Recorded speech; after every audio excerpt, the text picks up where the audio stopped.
Olá pessoal, vamos para mais uma aula de geografia. Hoje nós vamos falar sobre a terceira fase do capitalismo. Quem já vem acompanhando os outros vídeos deve vir percebendo que colocamos a cada vez novos elementos dentro desse sistema do qual nós vivemos. Quem acompanhou desde a primeira aula, eu falei que o sufixo ismo da palavra capitalismo significava sistema. Então, sistema monetário, sistema do dinheiro. Apesar que a palavra capt, que vem do latim, que significa cabeça, o chefe, o principal, mas aqui, dentro desse sistema, ele passa a simbolizar um conjunto de elementos que representam o sistema monetário do qual nós vivemos. E que a cada fase, novos integrantes ou novos elementos se completam ao capitalismo, tal como a gente vê hoje. Se a gente for olhar a primeira fase, teve alguns elementos, como o lucro, o comércio, esse desejo de cada vez mais enriquecer. Na segunda fase, lá com a industrialização, novos elementos foram incluídos ao capitalismo, como até mesmo o pensamento liberal. E cada vez mais, que cada fase que o capitalismo vai avançando, nós vamos ter novos elementos, o novo ponto de vista ou novas ideologias. Se na primeira fase nós tínhamos a ideologia mercantilista, na segunda a fase liberal, a terceira fase nós temos um outro pensamento que nós vamos chamar de keynesianismo. E na quarta fase um outro tipo de pensamento. Essa terceira fase nós chamamos de fase financeira ou monopolista. Financeira porque agora tem a participação dos bancos, e monopolista porque vai formar grandes corporações, as empresas, e formando coisas que nós vamos ver até mesmo na globalização mais aprofundada, que são os cartéis, os trusts, o holding e tantas outras coisas que eles vão formar. Então formam grupos, daí o nome monopolista, que eles vão controlar. Eu vou explicando melhor isso durante os slides. Então, uma primeira coisa que nós vamos ter aqui na terceira fase do capitalismo é o século. Ele começa lá no meados do século XIX e vai mais ou menos até meados do século XX, até a primeira parte. A gente diz que tem uma década chave para o fim da terceira fase e o início da quarta, que é 1960. Depois vocês, quando a gente chegar na quarta fase, vão entender um pouco mais porque essa data. Mas nós temos algo bem interessante aqui. As empresas que foram formadas na segunda fase, lembrando, na primeira nós não tínhamos ainda empresas, estava tudo iniciando, começando lá as manufaturas. Na segunda fase nós já temos empresas, fábricas, indústrias, que eram chamadas indústrias familiares, que era a própria família que organizava, tinha um único dono. Só que na terceira fase do capitalismo isso daí vai mudar. Aquelas empresas que começam a perceber que existe mais vantagem colocando a sua empresa na bolsa de valores, deixa de ser familiar e passa a ser de sociedade anônima, já que não sabe necessariamente todas as pessoas que compram as ações dessa empresa. Então nós temos uma empresa X, ela vende ações que seria partes dessa empresa lá na bolsa de valores. Qualquer pessoa pode comprar ações dessa empresa. Então vamos lá, por exemplo, eu comprei ações de determinada empresa, então eu sou um dono daquela empresa também. Os lucros que ela gerar, eu estarei sendo beneficiado. O prejuízo que ela tiver, eu serei prejudicado. Então, sociedade anônima se tem por conta disso. São vários donos, não é um único dono ou uma única empresa. Às vezes formam até corporações, que esse é um grande marco. As empresas deixam de ser familiares, passam a ser sociedade anônima, aberto à bolsa de valores, e agora são chamadas de grandes corporações. Nós vamos ter filiais agora, a empresa não vai ficar só em um único país, ela vai se expandir para o mundo inteiro, ela vai formar monopólio, ou seja, um único poder, como por exemplo a Coca-Cola, como por exemplo as primeiras empresas de automobilismo como a Fiat, a Ford. Ela vai chegar em determinado lugar e vai controlar a economia daquele local. E quanto mais filiais tiver, quanto mais monopólio ela exercer, mais lucros a empresa terá.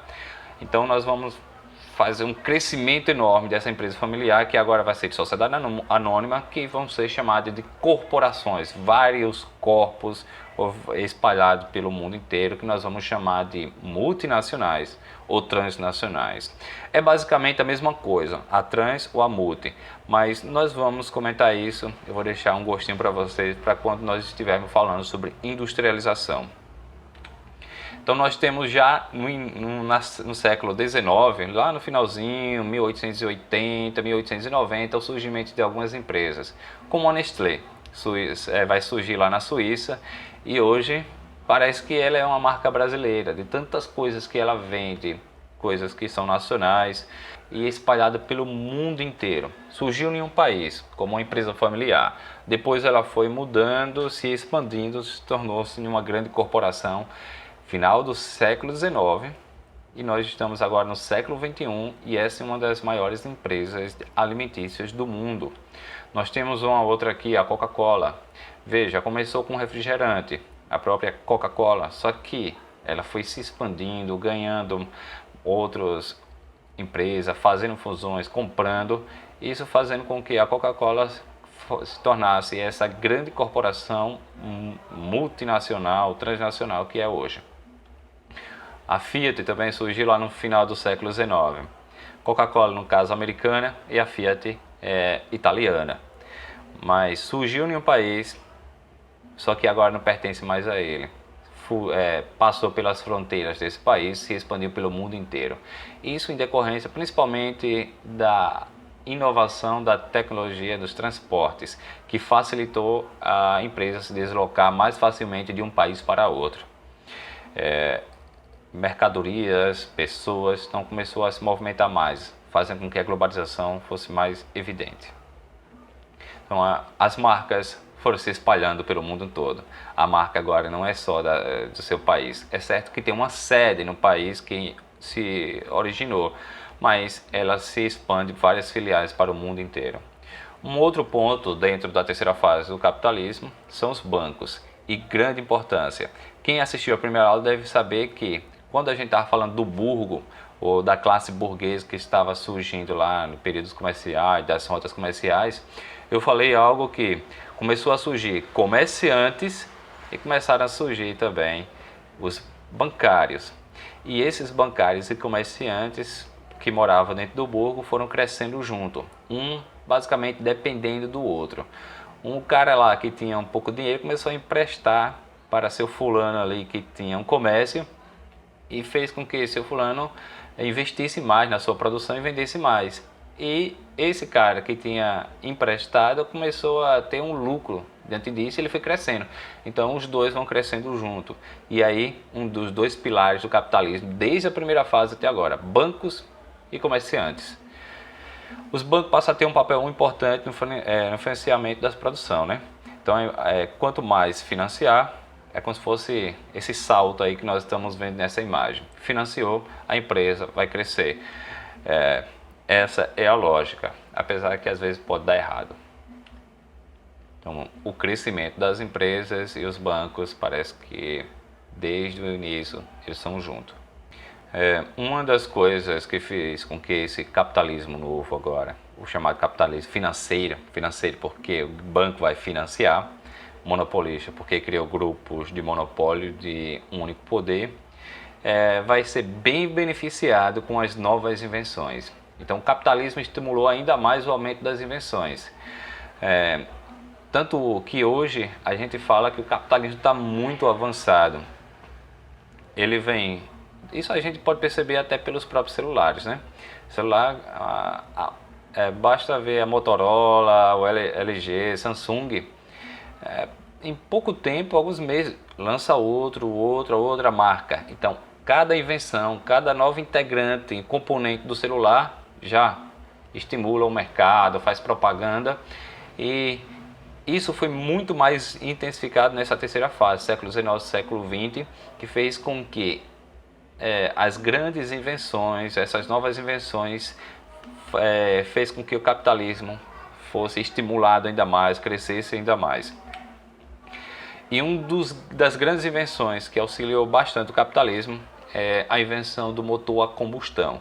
Lembrando que na segunda fase nós tínhamos já o trem e o navio, só que ambos eram a vapor e não tinham tanta eficiência. Agora, o motor a combustão, que vai ter agora um combustível, seja lá o diesel, seja a gasolina, ou querosene, ou qualquer outro tipo de combustível, vai fazer, tendo essa propulsão, vai ganhar uma maior velocidade. Então os transportes irão se deslocar de forma mais eficiente, mais rápido, levando mais mercadorias, mais pessoas.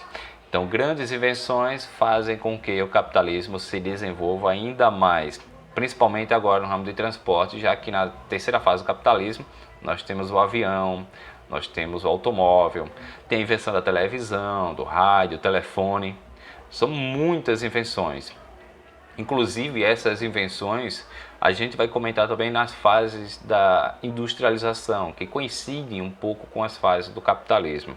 Outra grande invenção, e essa daí foi praticamente um grande marco junto com o motor.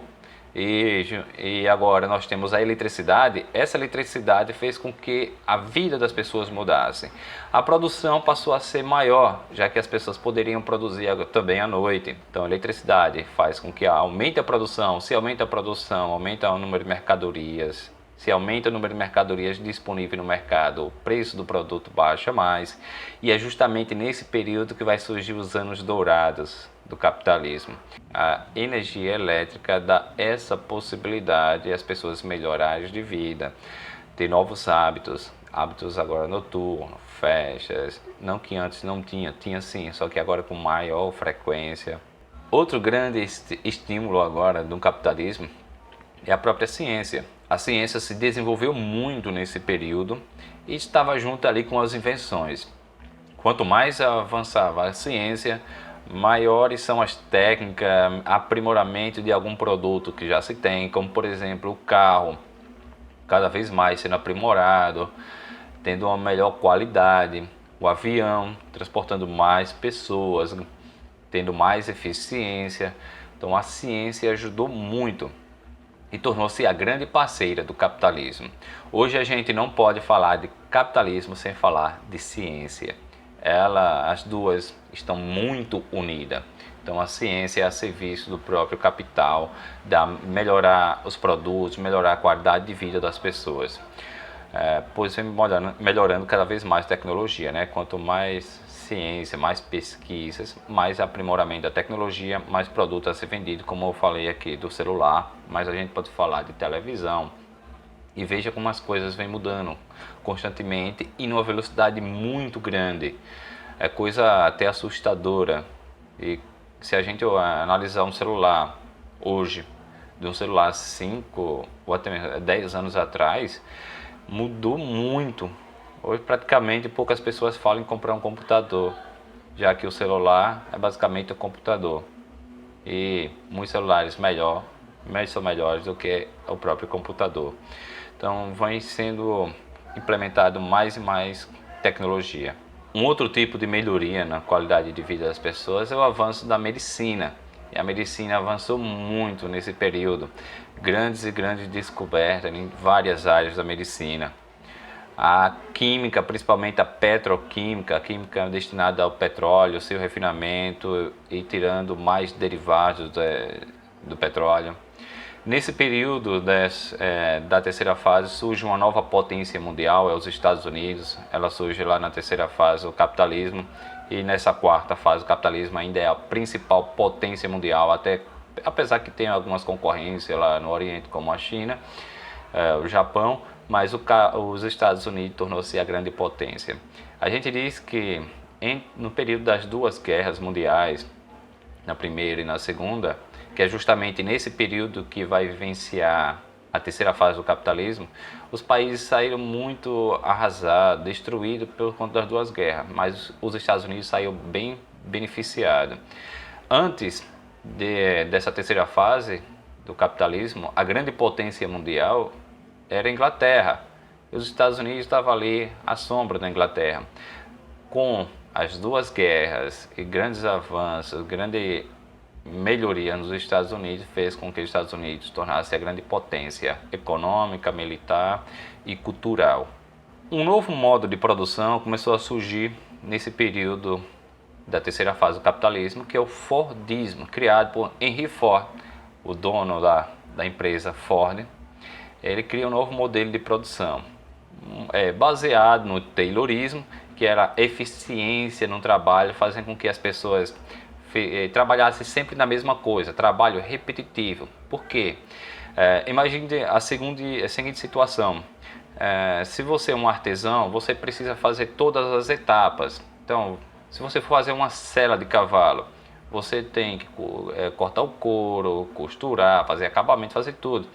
Se você fizer tudo, você não vai se especializar em nada. Então, o trabalho vai ser menos eficiente. Agora, se colocar uma pessoa só para cortar o couro, outro só para costurar, outro fazer o acabamento, pintar, colocar nome, se uma única pessoa ficar em uma única função, essa pessoa vai fazer esse trabalho bem mais eficiente, bem mais rápido, melhor qualidade. Isso é o conceito de Taylorismo. Quanto mais repetitivo o trabalho, mais eficiente torna-se. E Ford adotou o Taylorismo, só que ele implementou novas coisas, como por exemplo a esteira. A esteira, segundo o Taylorismo, você tinha lá, você fazia o seu trabalho, você deveria se deslocar de onde você está para ir para outro lugar para levar o produto. Henry Ford teve uma outra ideia da chamada racionalização da produção, que é colocar uma esteira. Você faz seu produto e deixa que a esteira vai levando o produto para a pessoa seguinte. Isso fez com que a produção aumentasse muito. Então nós vamos ter um negócio chamado produção em massa. Tinha um tipo de produção nesse período aí que a empresa era chamada de produção verticalizada. Ela, tipo uma empresa automobilística, ela deveria ter a siderúrgica, a metalúrgica, então ela mesma vai produzir as peças do carro. Ela ia trabalhar com seringais, como por exemplo o Henry Ford, que montou até quase uma cidade lá dentro do no estado do Amazonas, para a retirada do látex lá dos seringais, então para produzir pneus.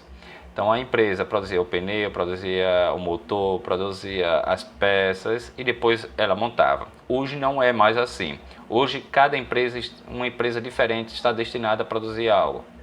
Tipo, uma empresa X vai produzir o motor, outra empresa em outro país vai produzir para-brisa, outra vai produzir o pneu.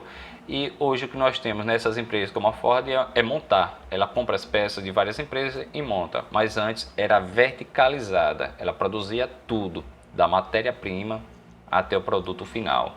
E essa produção em massa é que, com um produto muito repetitivo, tanto é que fez sucesso bastante logo no início da Ford, foi o chamado Ford T Preto, era um carro que tinha que ser igual, todos os carros eram iguais e produziam em série, uma sequência, como eu falei, na esteira, e cada pessoa especializada em fazer a sua função, mas os carros todos iguais, uma grande quantidade de produção. Tudo isso com a esteira, como nós temos aí no filme de Charlie Chaplin, Tempos Modernos, provavelmente muitos de vocês já devem ter assistido. A esteira tenta eliminar os movimentos inúteis. Então, em vez de você levar o produto para outro lugar, a esteira leva. Então, esse movimento de levar de um lugar para o outro é inútil. Então, chegou à conclusão que precisava sempre racionalizar cada vez mais a produção, para aumentar cada vez mais a eficiência e, portanto, maior produção. Nesse período do crescimento do Fordismo, nós chegamos a uma superprodução e um baixo consumo. Primeiro, a produção estava crescente, racionalização da produção, produção em massa, a esteira, o Taylorismo, o Fordismo, tudo isso fez com que a produção crescesse muito. Os bancos crescendo cada vez mais, financiando ainda mais. Então as empresas pediam empréstimo ao banco e ia produzia e estocava. As empresas no passado era assim. Então uma empresa de automóvel, como o caso da Ford, ela vai produzir, ela pede o financiamento do banco, produz um monte de carro e deixa estocado. Outra empresa agrícola, por exemplo, vai pedir o financiamento do banco, produz muito produto, grãos, a exemplo da soja, e deixa estocado. Só que essa produção cresceu, mas o salário dos trabalhadores não cresceram no mesmo ritmo. As pessoas ainda estavam trabalhando muito, ganhando um pouco, tendo um pouco tempo para lazer. Aí vai chegar a um caos, já que a produção, a oferta está grande, a quantidade de pessoas comprando é pequena. Então o preço do produto lá, que foi produzido, por exemplo, pela Ford e qualquer outra empresa, lembrando que não era só a Ford que adotou o modelo fordista, começou lá, mas as outras empresas gostaram e acabaram implementando também. Então ficou generalizado, todas as empresas ao modelo Taylorismo, Fordismo. Tudo isso fez com que a produção crescesse muito, mas não tinha tanta gente assim para comprar. Aí lembra, a pessoa que pediu empréstimo ao banco produziu, só que não teve o retorno. Então essa pessoa entra em falência. O banco não recebe porque a empresa entrou em falência. O banco acaba quebrando. Então vai ter um monte de consequências nesse período. Muita estocagem e baixo preço dos produtos. Aí nós temos então um subconsumo, já que as pessoas têm pouco dinheiro. Os produtos lá, as empresas começaram a falir. Se começaram a falir, as pessoas começaram a perder seus empregos. E superprodução, a consequência, o preço dos produtos caíram e queda dos lucros da empresa. Se teve queda no lucro das empresas, essas indústrias, as falências industriais e comerciais começaram a ser bem mais acentuadas. Se aconteceu isso, queda nos valores das ações. Lembra como eu falei lá no início? A empresa agora se tornou-se uma grande corporação e essa grande corporação está vendendo ações nas bolsas de valores. Só que essas ações foi super valorizada porque a empresa estava crescendo muito, todo mundo queria comprar ações. Era um ótimo investimento. Então a empresa entrou em falência, quem tinha comprado as ações da empresa perdeu aquele dinheiro. Então falência bancária porque o banco não tem um retorno, já que as pessoas pediram financiamento, compraram ações, agora as ações não valem mais nada e o financiamento não vai ser pago. Então diminuição dos créditos, banco em falência, menos crédito, já que ele vai ofertar menos crédito para o mercado. Se tem menos crédito, as empresas que estão em falência não vai sair dessa situação porque não tem a quem recorrer e pedir empréstimo. E tudo isso gera desemprego e queda na renda das pessoas. Queda na renda e desemprego, miséria. Foi justamente isso que o modelo fordista de superprodução acabou desencadeando, levando a um ciclo vicioso de destruição dos países, começando nos Estados Unidos. E de repente o mundo inteiro estava nesse modelo e está nessa destruição. É só lembrar que no Brasil estava vivenciando a mesma coisa. O Brasil era um grande exportador no período, na década de 30, década de 20 e 30, de café. Os americanos pararam de comprar café. Os agrícolas aqui no Brasil, os produtores de café, entraram em falência. O governo naquele período aqui no Brasil começou a comprar o café e queimar. Para mim que já teve até novelas que comentavam sobre isso. O governo comprar o café e queimar. Por que ele fazia isso? Para diminuir a quantidade de café, de oferta no mercado, para ver se o preço do café subia um pouco mais e aquelas pessoas, os produtores, não tivessem tanto prejuízo. Tudo isso levou ao crash, que é a quebra da Bolsa de Valores de Nova York, que aconteceu no dia 24 de outubro de 29. É a chamada Quinta-feira Negra, onde a Bolsa de Valores de Nova York faliu. Tanto é que a gente chama que é a Grande Crise 29.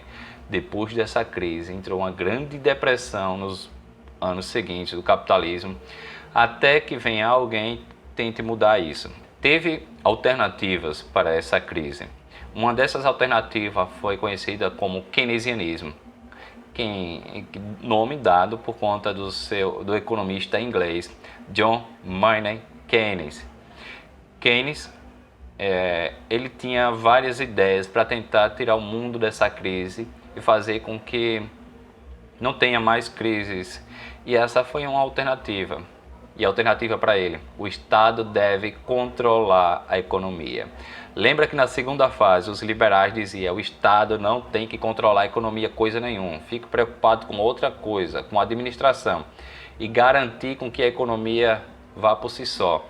Aí Keynes diz: não é bem assim, se deixar na mão dos empresários poderá gerar uma crise enorme. Então o Estado deve intervir sim na economia. E o Estado tem que gerar emprego, é o chamado pleno emprego, tem que gerar emprego para as pessoas. Complementar o mercado, ou seja, aquilo que a iniciativa privada não pode fazer, o Estado deve fazer. Por exemplo, obras. Aqui no Brasil aconteceu muito isso com Vargas e os presidentes seguintes.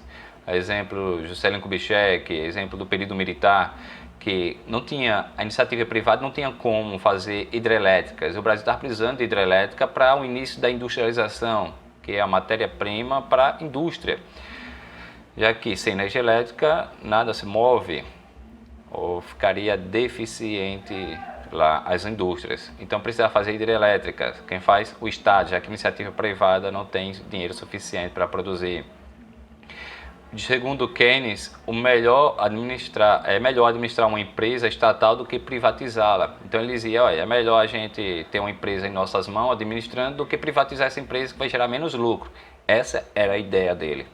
O Estado irá planejar e coordenar. Então tudo de coordenação, planejamento, complementariedade do mercado, quem deve fazer é o Estado. E teve um cara que seguiu esse pensamento de Keynes, que foi o presidente dos Estados Unidos, Roosevelt, que ganhou as eleições em 1932, que a proposta dele é implementar o keynesianismo, acabar com o liberalismo e agora o Estado volta a ser forte. Lembrando, primeira fase, o Estado era muito forte, absolutista. Segunda fase, o Estado muito fraco, é o Estado liberal. Terceira fase, o Estado keynesiano, é um Estado que volta a controlar a economia. E deixa também a parte dos empresários lá tomando conta. Aquilo que não for suficiente, o Estado complementa.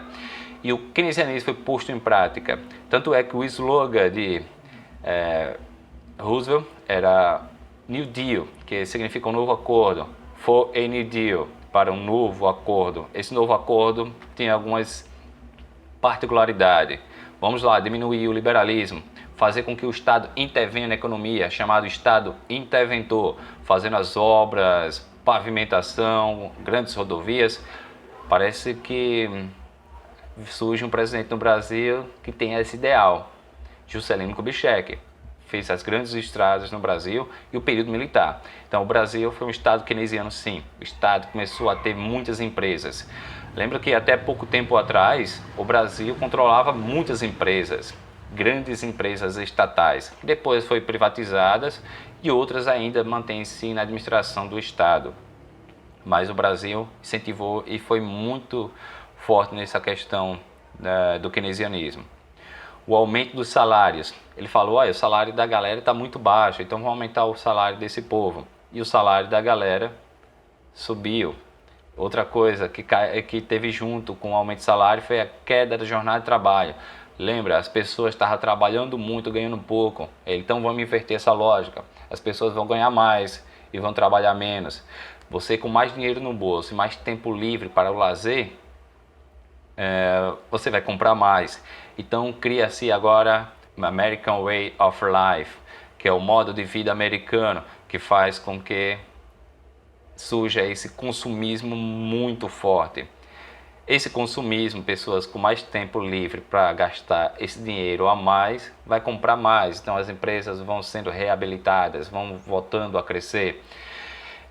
Se a jornada de trabalho é menor, a empresa é forçada a contratar mais pessoas, então vai gerar emprego. E nós temos aí agora o estado de bem-estar social, que o Estado deve garantir a educação, a saúde pública, a moradia, manutenção da renda e seguridade social. Então o estado de bem-estar social, o Estado é o benfeitor de tudo. Então o Estado interventor, o Estado keynesiano. A gente não fala mais liberalismo. Tanto é que quando se diz da crise de 1929, a gente diz que o Estado o liberalismo acabou-se ali. O liberalismo acabou em 29 e surge agora o Estado keynesiano, ou capitalismo keynesiano, que depois vai mudando um pouquinho as suas regras. Veja, cada contexto, o capitalismo se reinventa para tentar se fortalecer cada vez mais. Portanto, nós tivemos aqui as características da terceira fase do capitalismo. as empresas que se transformaram em grandes corporações, os bancos que começaram a financiar essas empresas, as invenções que fizeram com que o capitalismo ganhasse um boom de maiores vendas, a ciência que agora está de braços dados com o capitalismo nas novas tecnologias, a nova potência mundial que é os Estados Unidos, o Fordismo que é o modelo de produção muito forte, produzindo cada vez mais, e keynesianismo, que é o Estado keynesiano, Estado forte, interventor, garantidor do pleno emprego, da plena moradia, educação, saúde, o estado de bem-estar social. E isso acaba formando uma palavrinha que eu chamo de ebicefoque. Lembrando que na primeira fase do capitalismo foi com pata, segundo bilita e agora ebicefoque. Aí eu sigo a sequência com pata, bilita e bicefoque. Na quarta fase do capitalismo nós vamos complementar a nossa frase e vamos complementar ou terminar com o capitalismo que é informacional, que é o que nós estamos vivendo agora. Então, a aula foi só até aqui. Espero que tenha ajudado, espero que vocês tenham compreendido. Se não compreendeu direito, volte a assistir o vídeo. Assista vídeo de outros professores, porque aí um vai complementando o outro. Pegue o livro didático, que auxilia bastante. É algo bem vantajoso para quem quer estudar, quem quer aprender de verdade. Quem não quer aprender de verdade fica só na aula, assistiu a aula, acha que já é o suficiente. Não é o suficiente. É preciso a gente assistir a aula, montar esse quebra-cabeça. Talvez as informações estão aí dispersas. É na aula que a gente encaixa as peças do quebra-cabeça. E a partir disso você tem que estudar, pegar lá o livro, dar uma lida, dar uma resumida. Tanto é que existe uma lógica por trás do estudo que assim, se você conseguiu depois da aula resumir o que o professor falou, ou resumir a sua leitura, resumir quer dizer você processar na sua memória, é sinal que você está aprendendo o assunto. Complemente então com outras fontes. A aula foi só até aqui, ficou um pouco longo, mas tinha alguns detalhes que a gente precisava falar e enfatizar ainda mais. Fiquem com Deus e até a próxima aula. Mas não deixe de dar o seu like aí no nosso vídeo, compartilhar, mostrar para outras pessoas, fazer o canal crescer e incentivar também o professor a produzir mais vídeos. Tchau e até a próxima.